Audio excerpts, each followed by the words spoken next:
Bonjour à toutes et à tous, j'espère que vous allez bien. Je suis ravie de vous retrouver sur ma chaîne. Je suis Marilyn, médium guérisseuse et coach spirituel. Aujourd'hui, je vais vous parler un petit peu des énergies que l'on peut retrouver en ce moment pour que vous puissiez comprendre un petit peu tout ce qui se passe, un petit peu mieux tout ce qui va se passer également. Alors sans être dans le spectaculaire, sans être alarmiste et non plus sans chercher à rassurer particulièrement, mais je vais simplement vous transmettre ce que les énergies du moment montrent en fait, que ce soit en France ou dans le monde.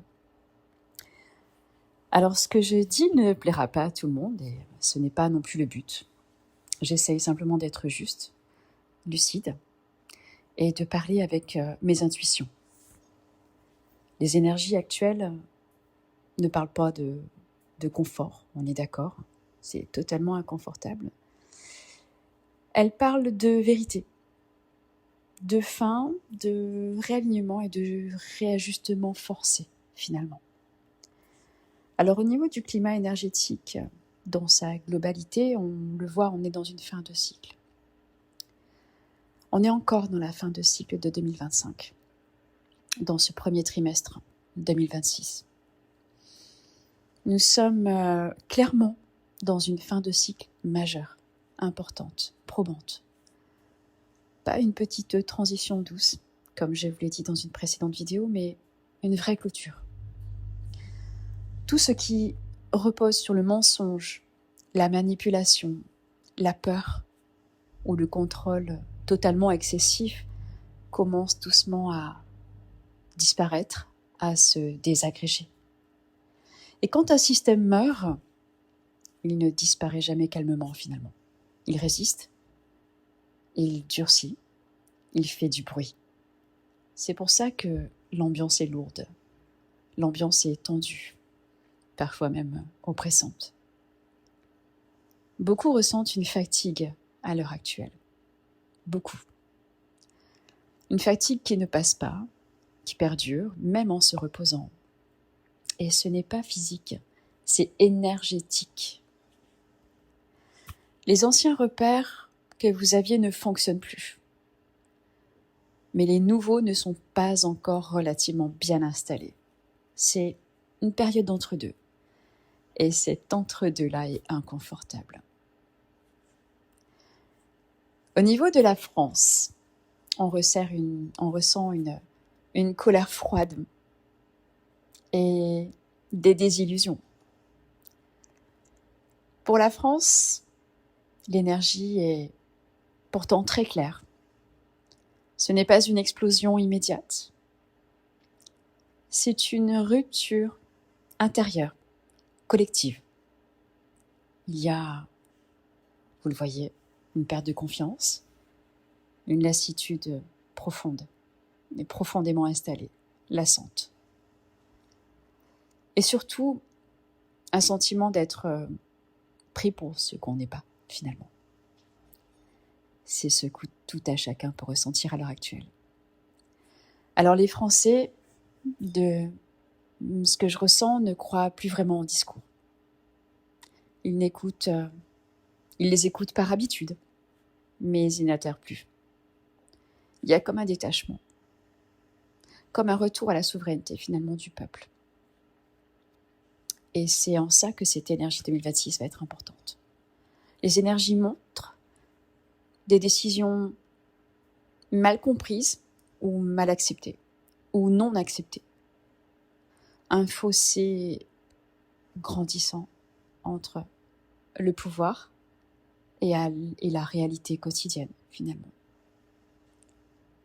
Et une population qui se replie, qui observe, qui se détache doucement, de plus en plus.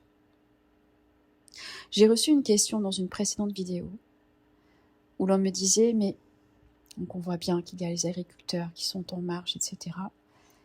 Et la population ne réagit pas.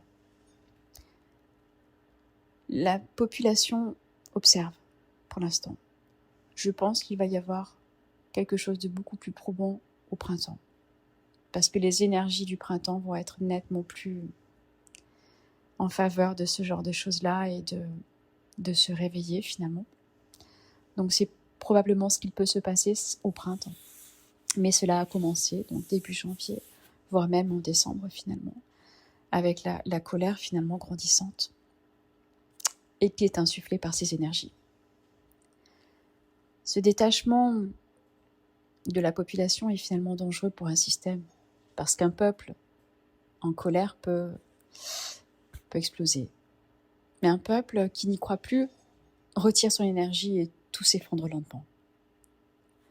Il y a aussi une question identitaire forte. Qui sommes-nous devenus? Où va ce pays? Qu'est-ce qu'on attend? Qu'est-ce qu'on fait? Qu'est-ce qui se passe en fait finalement? Pourquoi? Ce ne sont pas des questions idéologiques, mais ce sont des questions existentielles. Au niveau du monde, je ressens, c'est un déplacement du pouvoir. En 2 mots, déplacement du pouvoir. 3 mots. À l'échelle nationale, ce n'est pas la fin du monde, contrairement à ce qu'on veut bien faire croire, mais c'est la fin d'un monde, d'une manière de diriger, d'imposer, de contrôler. Les rapports de force changent. Certains pays, certaines élites sentent qu'ils perdent leur domination. On voit un petit peu ce qui se passe aux US, et énergétiquement parlant, c'est ce qui se passe. Ils sentent qu'ils perdent un petit peu leur domination. Puisque je vous avais dit dans une précédente vidéo que dans mes prédictions, je sentais la Chine devenir première puissance mondiale très bientôt, à moins que le libre arbitre n'interfère. Et je pense, dans mon intuition, que c'est un petit peu ce qui est en train de se passer, que certains pays sentent qu'ils vont se perdre leur domination et tentent par tous les moyens de reprendre un petit peu la main. Et quand le pouvoir sent qu'il glisse, il surveille plus, il contrôle plus, il restreint plus. Mais ce durcissement est un aveu de faiblesse finalement. Les conflits, les tensions économiques, les crises successives ne sont pas des accidents. Ce sont des symptômes d'un système qui arrive au bout, finalement. Alors, ce que vivent les gens, cette séparation énergétique, on assiste à une vraie séparation énergétique.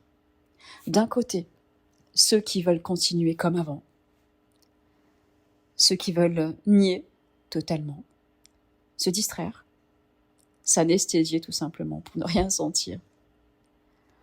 Et de l'autre, ceux qui ressentent beaucoup trop, ceux qui voient clair, ceux qui ne supportent plus l'hypocrisie. Beaucoup se sentent seuls, incompris, complètement décalés. Ce n'est pas parce qu'ils vont mal, mais c'est parce qu'ils ne peuvent plus faire semblant.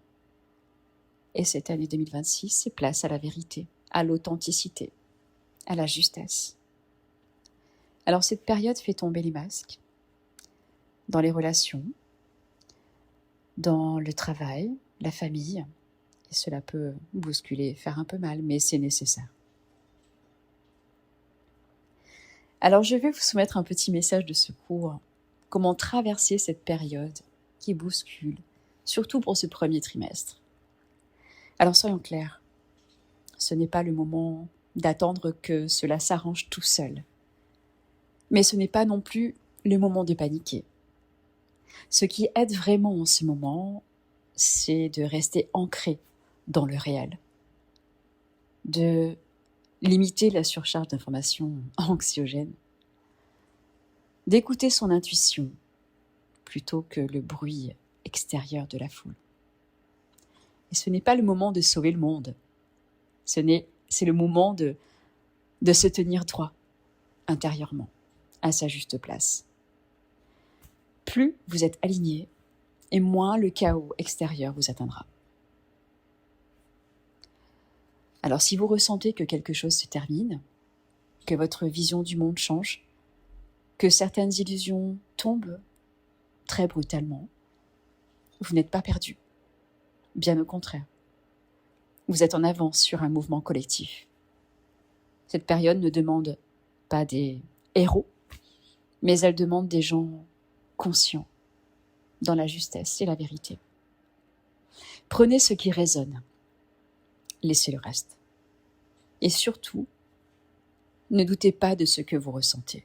Les énergies ne mentent jamais. Voilà, ce sera tout pour aujourd'hui. Je vous souhaite une très belle journée. N'hésitez pas à me laisser un message en commentaire, des questions, à liker, partager, à vous abonner pour les prochaines vidéos. Et je vous retrouve très bientôt. Une belle journée à vous et prenez soin de vous.